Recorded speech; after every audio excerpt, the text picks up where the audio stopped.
Uma mensagem a todas as testemunhas de Jeová sinceras, que amam Jeová de todo o seu coração. O erro fatal, a autoridade da salvação. Ao longo da história, muitos movimentos religiosos se levantaram proclamando possuir a verdade. Entre eles, as testemunhas de Jeová se destacam por sua dedicação ao proselitismo e pelo zelo em divulgar a figura de Jeová como o centro de toda a fé e salvação. No entanto, por trás dessa aparente devoção, esconde-se um erro fatal, mortal, que pode conduzir milhões à condenação eterna. Não se trata apenas de negar que Jesus é Deus. Não se resume a chamá-lo de Miguel Arcanjo ou a considerá-lo uma criatura criada por Jeová. O verdadeiro perigo está em algo ainda mais profundo, a transferência da primazia da salvação do Filho para o Pai, em contradição com a revelação clara das Escrituras. A Bíblia afirma repetidas vezes que Deus, o Pai, entregou toda a autoridade de salvação ao Filho. Jesus declarou com firmeza: "É-me dado todo o poder no céu e na terra." Mateus 28:18. Negar essa autoridade é rejeitar o decreto divino, é desprezar a vontade expressa do próprio Jeová. O Evangelho de João enfatiza que o Pai não deixou o juízo em suas próprias mãos, mas o concedeu inteiramente ao Filho. E o Pai a ninguém julga, mas deu ao Filho todo o juízo, para que todos honrem o Filho, como honram o Pai. Quem não honra o Filho, não honra o Pai que o enviou. João 5:22-23. A implicação é clara. Rejeitar a supremacia de Cristo é, na verdade, desonrar o próprio Jeová que o exaltou. Ao contrário da ênfase das testemunhas de Jeová, a Escritura não aponta Jeová como o nome pelo qual importa que sejamos salvos. O apóstolo Pedro declara diante do Sinédrio: "E em nenhum outro há salvação, porque também debaixo do céu nenhum outro nome há, dado entre os homens, pelo qual devamos ser salvos." Atos 4:12. Esse nome é Jesus, não Jeová.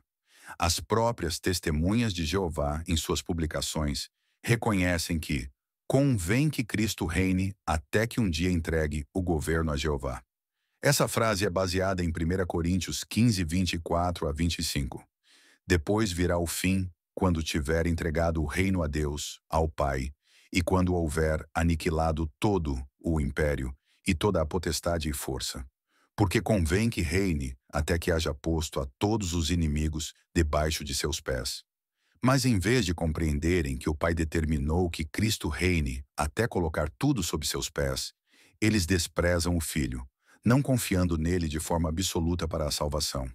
Pelo contrário, vão de casa em casa proclamando a inferioridade de Cristo, ao invés de anunciarem que ele é o único meio de salvação. O erro fatal, portanto, não é apenas conceitual ou teológico. Ele é existencial e eterno. Quem coloca a confiança primária em Jeová, mas rejeita o Filho como único mediador, incorre na condenação anunciada por Cristo. "Se não crerdes que eu sou, morrereis em vossos pecados." João 8:24.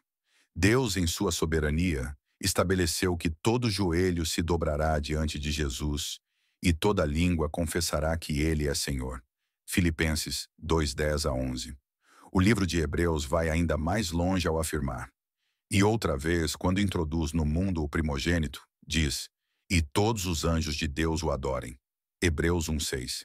Isso inclui o anjo Gabriel e todo o exército celestial. Rejeitar essa verdade é cometer o erro mortal de inverter a ordem divina.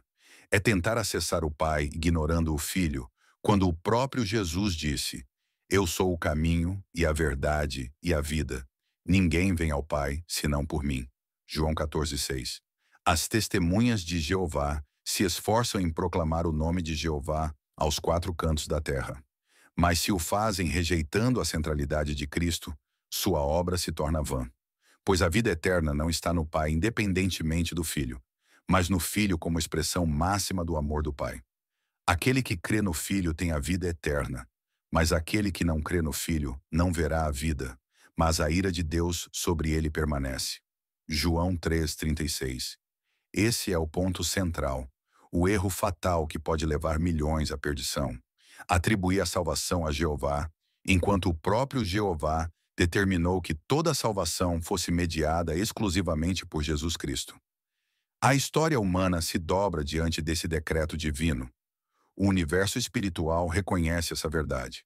E todos os que recusarem a primazia de Cristo enfrentarão, um dia, o juízo do próprio Filho de Deus, diante de quem todo joelho há de se dobrar. Assim, a questão não é apenas teológica, mas de vida ou morte eterna. O apelo das Escrituras é urgente. Olhar para Jesus, o autor e consumador da fé. Hebreus 12:2. Nele, e somente nele, está a salvação. A Bíblia diz que Jeová é Salvador. Não estou ignorando isso. Foi ele, o Pai, quem se revelou a Israel e o salvou do Egito com mão poderosa. Êxodo 14:30-31. Isaías 43:11. Eu sou o Senhor, e fora de mim não há Salvador. Mas desde Gênesis 3:15 já estava estabelecida a promessa. Jeová enviaria o Salvador, aquele que pisaria a cabeça da serpente e desfaria o poder do diabo, que lançou a humanidade no pecado. E quando o tempo chegou, esse Salvador foi revelado. Mas vindo a plenitude dos tempos, Deus enviou seu Filho, nascido de mulher, nascido sob a lei, para remir os que estavam debaixo da lei, a fim de recebermos a adoção de filhos. Gálatas 4:4-5. Agora eu pergunto, você já viu alguma testemunha de Jeová ir de casa em casa pregando essa verdade bíblica, de que o Filho de Deus é o cumprimento da promessa do Éden, o Salvador enviado para destruir o poder do pecado? Não. Elas preferem gastar suas forças para dizer que Jesus não é Deus, mas uma criatura. Proclamo que para ser salvo, é preciso crer que Jeová é o único Deus verdadeiro. É claro que ele é o único Deus verdadeiro.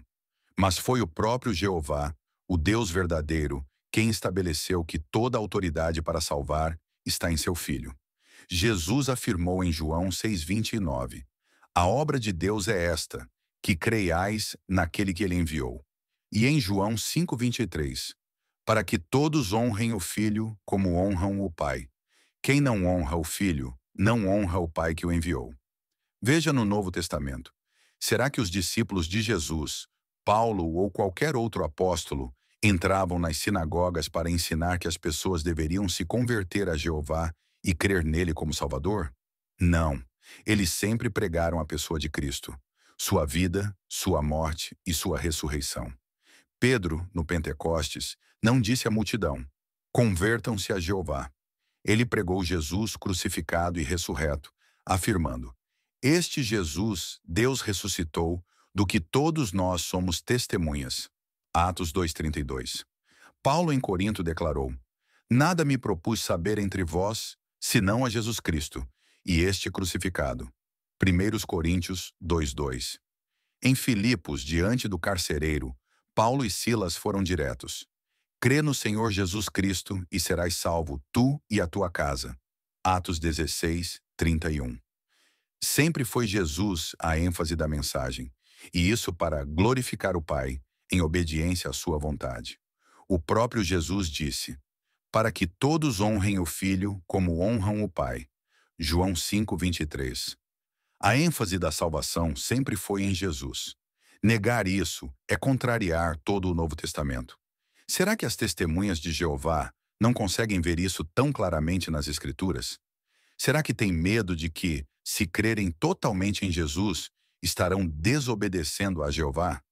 Pelo contrário, crer em Jesus como único Salvador é exatamente o que Jeová quer. Foi ele quem declarou por meio dos profetas: eis que eu ponho em Sião uma pedra, pedra provada, pedra preciosa de esquina, que está bem firme e fundada. Aquele que crer, não se apresse. Isaías 28:16, cumprido em Cristo. E o apóstolo Pedro aplica diretamente esse texto a Jesus. 1 Pedro 2:6. Rejeitar o filho é rejeitar o pai. Honrar o filho é honrar o pai. E quem não fizer assim, será rejeitado pelo próprio Jeová. Quem tem o filho tem a vida, quem não tem o filho de Deus não tem a vida. 1 João 5:12. Conclusão. Testemunhas de Jeová sinceras, que amam a Jeová e dedicam suas vidas a ele, percebam isto. A salvação não depende, em primeiro instante, de possuir conhecimento profundo e técnico sobre quem é Jeová ou quem é Jesus. A prioridade, segundo a palavra de Deus, é clara. Se com a tua boca confessares ao Senhor Jesus e em teu coração creres que Deus o ressuscitou dentre os mortos, serás salvo. Romanos 10, 9. A salvação é obra da fé em Cristo. O conhecimento posterior sobre a identidade do Pai e do Filho aprofunda o relacionamento, fortalece a comunhão, mas não é a condição inicial para receber a vida eterna. Veja os exemplos. O ladrão na cruz, ele não fez um tratado teológico sobre Jeová ou sobre Cristo, apenas clamou: Jesus, lembra-te de mim quando entrares no teu reino. Lucas 23, 42. E a resposta imediata foi: em verdade te digo que hoje estarás comigo no paraíso. Lucas 23, 43.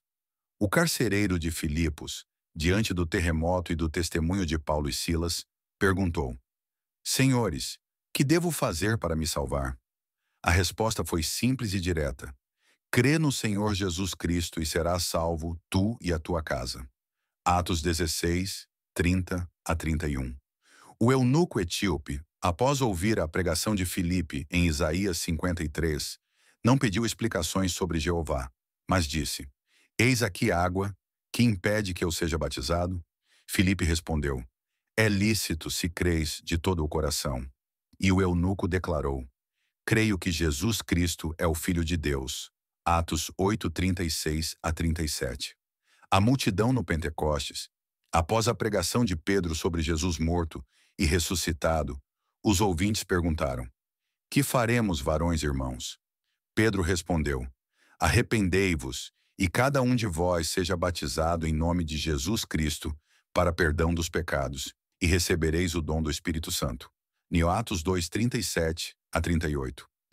Em todos esses relatos, a ênfase não foi em proclamar a supremacia do nome Jeová, mas em crer e confessar a pessoa de Jesus Cristo como Senhor e Salvador. Assim, a verdade brilha como o sol. A salvação é pela fé em Cristo, para a glória de Deus Pai. Negar isso e colocar a confiança em qualquer outra base é rejeitar o próprio plano de Jeová, que disse: este é o meu filho amado, em quem me comprazo, a ele ouvi. Mateus 17, 5. Eu sou o pastor Edmilson Matias. Gostou desse vídeo?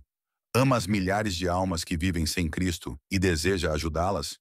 Compartilhe, deixe seu gostei e se inscreva em nosso canal. Ganhar almas é o maior presente que Jesus espera ganhar. O Senhor te abençoe e te guarde. Amém.